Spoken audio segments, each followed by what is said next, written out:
આજે હું તમારી સાથે શેર કરીશ મહારાષ્ટ્રની ફેમસ બેસન પોલીની રેસીપી।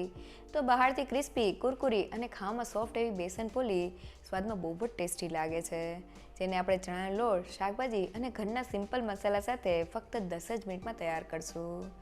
સાથે બેસન પોલીને આપણે તેલમાં તળીને અને તળ્યા વગર એમ બંને રીતે ક્રિસ્પી તૈયાર કરશું, જેને ચટણી કે સોસ સાથે ખાવાની મજા આવી જાય છે। તો નાસ્તામાં કે જમવામાં એકવાર ચોક્કસથી ટ્રાય કરવા જેવી બેસન પોલી બનાવવાનું શરૂ કરીએ। નાસ્તામાં ખાવાની મજા પડી જાય તેવી બેસન પોલી માટે સૌથી પહેલાં બેટર બનાવવા મેં 2 મીડિયમ સાઇઝના કાચા બટેટાને ધોઈને તેનો છાલનો ભાગ કાઢી લીધેલો છે। હવે એક બટેટાને લઈ લઈએ અને ખમણી લઈએ। તો બટેટાને લીધે બેસન પોલી સ્વાદમાં એકદમ ટેસ્ટી લાગે છે। અહીં આપણે કાચા બટેટાનો ઉપયોગ કરેલો છે, એટલે તેને ખમણીને એડ કરવાથી તે બેસન પોલીમાં એકદમ ફટાફટ કૂક થઈ જશે। તો મેં બંને બટેટાને ખમણી લીધેલો છે। હવે ખમણેલા બટેટાને પાણીથી સારી રીતે ધોઈ લઈએ, જેથી તેની ઉપર રહેલો સ્ટાર્ચનો ભાગ નીકળી જાય। અને હવે બટેટાના છીણને હાથમાં લઈને વધારાના પાણીને કાઢી લઈએ અને તેને મિક્સિંગ બાઉલમાં એડ કરી દઈએ। તો મેં બટેટાના છીણને એકદમ કોરું કરી લીધેલું છે। કપથી માપીએ તો 2 કપ જેટલું બટેટાનું છીણ તૈયાર થયું છે। અને હવે મિક્સરમાં એડ કરવાની એક પેસ્ટ બનાવવા મેં 3 થી 4 નંગ જેટલા તીખા લીલા મરચાં લીધેલા છે। બેસન પોલી થોડી સ્પાઇસી હોય તો ખાવાની મજા આવી જાય છે। સાથે 1 ઇંચ જેટલા આદુના ટુકડા, 6 થી 8 લસણની કળી અને 1 ચમચેલું જીરું એડ કરી દઈએ। પાણી એડ કર્યા વગર તેને ગ્રાઇન્ડ કરી લઈએ। તો બધી વસ્તુ ગ્રાઇન્ડ થઈને આ રીતની કોર્સ પેસ્ટ તૈયાર થઈ ગઈ છે। તો હવે તેને બટેટામાં એડ કરી દઈએ। સાથે 1 કપ જેટલી ઝીણી સુધારેલી ડુંગળી અને અડધા કપ જેટલા કોથમીરના પાન એડ કરી દઈએ। અને હવે મસાલામાં 1 મોટી ચમચી જેટલા સફેદ તલ, અડધી ચમચી હળદર પાવડર, 1 ચમચી લાલ મરચું પાવડર, સ્વાદ પ્રમાણે મીઠું અને બેસન પોલી પચવામાં હળવી રહે તેના માટે 1 ચમચી અજમાને હાથેથી ક્રશ કરીને એડ કરી દઈએ। સાથે 1 પિંચ જેટલી હિંગ એડ કરી દઈએ। અને બેસન પોલી કૂક થયા પછી અંદરથી એકદમ સોફ્ટ લાગે તેના માટે ફક્ત 1/4 ટીસ્પૂન જેટલો બેકિંગ સોડા એટલે કે ખાવાનો સોડા એડ કરી દઈએ। તેની ઉપર 1 ચમચી જેટલો લીંબુનો રસ એડ કરી દઈએ અને બધા જ મસાલાને બટેટામાં મિક્સ કરી લઈએ। તો બધા જ મસાલા મિક્સ થઈ ગયા છે। હવે આપણે મિક્સરને ભેગું કરવાનું છે। તો મેં ચણાનો લોટ લીધેલો છે। શરૂઆતમાં 1 વાટકી જેટલો લોટ મિક્સરમાં એડ કરી દઈએ અને મેં અહીંયા બીજી વાટકી જેટલો લોટ લીધેલો છે। તેમાંથી થોડો લોટ શરૂઆતમાં એડ કરી દઈએ અને મિક્સરને ભેગું કરી લઈએ। તો મિક્સરમાં એક બાઇન્ડિંગ આવી જાય તેટલો જ આપણે તેમાં લોટ એડ કરવાનો છે। વધેલા લોટને મિક્સરમાં એડ કરી દઈએ અને મિક્સરને ભેગું કરી લઈએ। તો 2 વાટકી શાકભાજી સાથે મેં 2 વાટકી જેટલા ચણાના લોટનો ઉપયોગ કરેલો છે। તો આપણું મિક્સર બાઇન્ડ થઈ ગયું છે। આપણે બેસન પોલીના મિક્સરને થોડું ઢીલું રાખવાનું છે, કારણ કે આપણે તેને હાથેથી થેપીને તૈયાર કરવાની છે।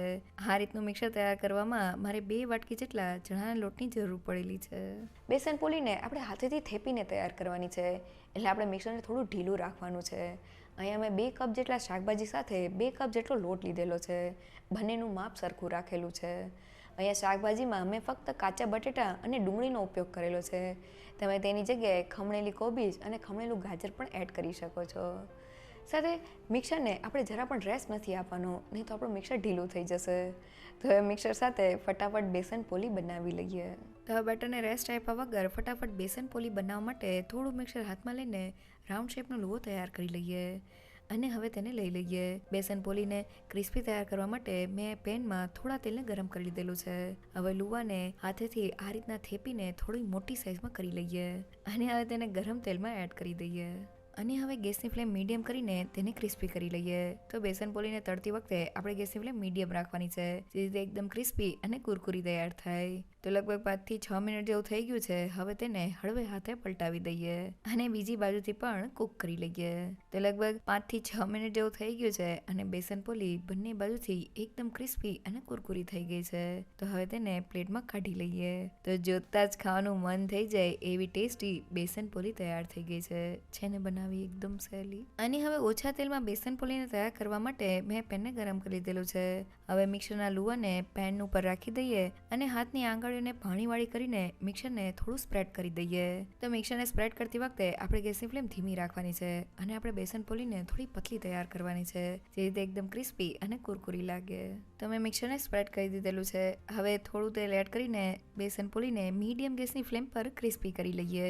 થોડી વાર પછી બેસન પોલીને પલટાવી દઈએ અને તેને નીચેની બાજુથી પણ ક્રિસ્પી કરી લઈએ। તો આપણી બેસન પોલી બંને બાજુથી એકદમ ક્રિસ્પી અને કુરકુરી તૈયાર થઈ ગઈ છે। તો હવે તેને પ્લેટમાં કાઢી લઈએ। તો આપણી બેસન પોલી બનીને તૈયાર થઈ ગઈ છે। બેસન પોલી બહારથી ક્રિસ્પી હોવાની સાથે ખાવામાં સોફ્ટ તૈયાર થઈ છે। સાથે તેને ચટણી અને ટમેટો સોસ સાથે ખાવાની મજા આવી જાય છે। બેસન પોલીની આ રેસીપી જો તમને ગમી હોય તો મને કમેન્ટ સેક્શનમાં જરૂરથી કહેજો. સાથે મારા વિડીયોને લાઇક અને ફ્રેન્ડ્સ અને ફેમિલીમાં શેર કરજો અને મારી ચેનલને સબસ્ક્રાઈબ કરવાનું ના ભૂલશો. તો ફરી મળીએ એક નવી રેસીપી સાથે.